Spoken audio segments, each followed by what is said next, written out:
Getting advice is a great thing to do, but we have to be careful of where we get that advice from. Proverbs 11:14 says, where no counsel is, the people fall, but in the multitude of counselors there is safety. The Septuagint reads, they that have no guidance fall like leaves, but in much counsel there is safety.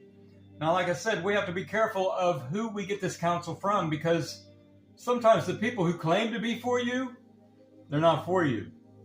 Because all counselors will give praise to the counsel that they give. But some give counsel out of their own interest. Be wary of counselors and learn first what is their interest, for they will take thought for themselves. Why? Because they only care about themselves. They may even cast lot against you. They may have something against you and tell you your way is good. Hey man, sounds like a great idea to me. I wish the best for you. But then after they do that, they stand aside to see what happens to you. You know why? Because they don't care about you.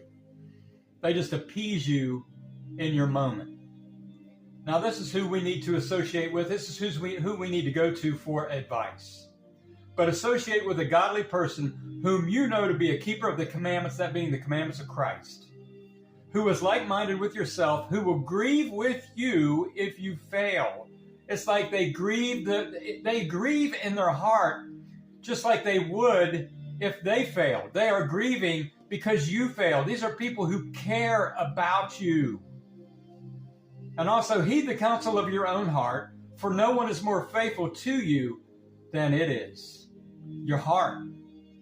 What is your heart speaking to you? And I'm not just talking about fleshly things.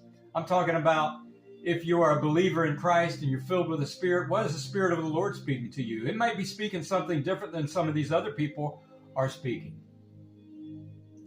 For our own mind sometimes keeps us better informed than 7 sentinels sitting on a high watchtower.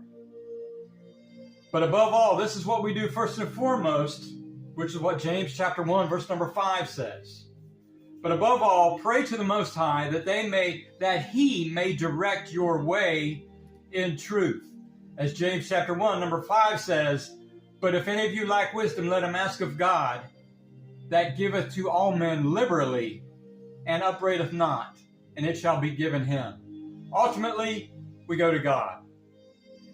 But going to others for something that we know nothing of in some situations is a really good thing to do.